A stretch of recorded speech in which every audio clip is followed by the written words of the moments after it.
the tide began to turn.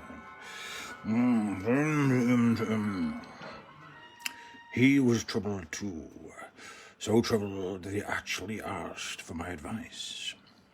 So I went with him to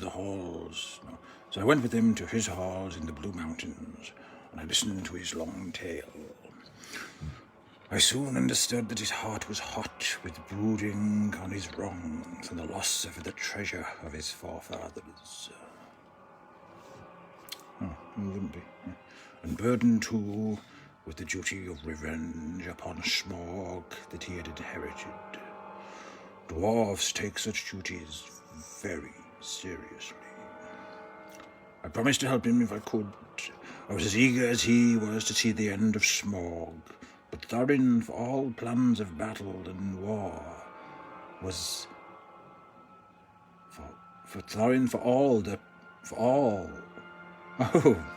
but Thorin was all for plans of battle and war, as if he were really King Thorin II, and I could see no hope in that.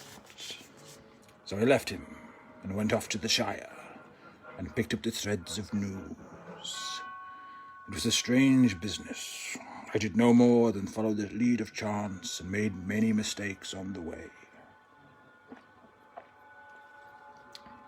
Somehow, I'd been attracted by Bilbo long before as a child and a young hobbit. He had not quite come of age when I had last seen him. He had stayed in my mind ever since, with his eagerness and his bright eyes and his love of tales, and his questions about the wide world outside the Shire.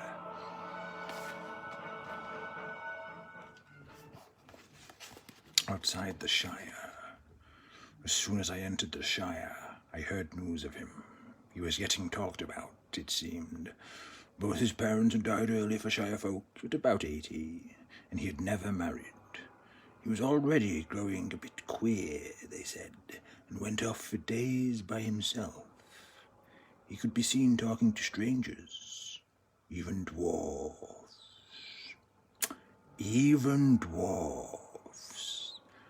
Suddenly in my mind, these were the things that came together. The great dragon with his lust and his keen hearing and scent. The sturdy, heavy-booted dwarves with their old burning grudge, and the quick, soft-footed hobbit. Sick at heart, I guessed, for a sight of the wide world, and I laughed at myself.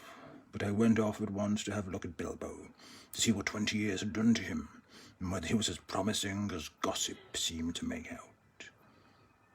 But he was not at home. They shook their heads in Hobbiton when I asked of him. Off again, said one hobbit. It was Holman, the gardener, I believe. Off again, he'll be right off one of these days if he isn't careful.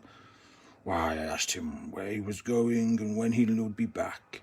And I don't know, he says. And then he looks at me queerly.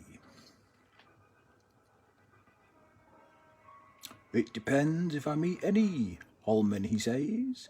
It's the elves' New Year tomorrow. A pity, and him so kind a body. You wouldn't find a better from downs into the you wouldn't find a better from the downs to the river. Better and better, I thought. I think I shall risk it. Time was getting short. I had to be with the White Council in August at the latest. Or Saruman would have his way, and nothing could be done. And quite apart from greater matters that might prove fatal to the quest, the power in Dol Guldur would not leave any attempt on Erebor unhindered, unless he had something else to deal with. I was a wizard. So I rode off back to Thorin in haste to tackle the difficult task of persuading him to put aside his lofty designs and go secretly and take Bilbo with him, without seeing Bilbo first.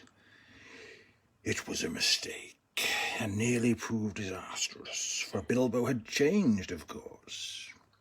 At least He was getting rather greedy and fat, and his old desires had dwindled down to a sort of primitive dream. Nothing could have been more dismaying than to find it actually in danger of coming true. He was altogether bewildered and made a complete fool of himself. Thorin would have left in a rage but for another strange chance, which I shall mention in a moment. Once I have had a drink.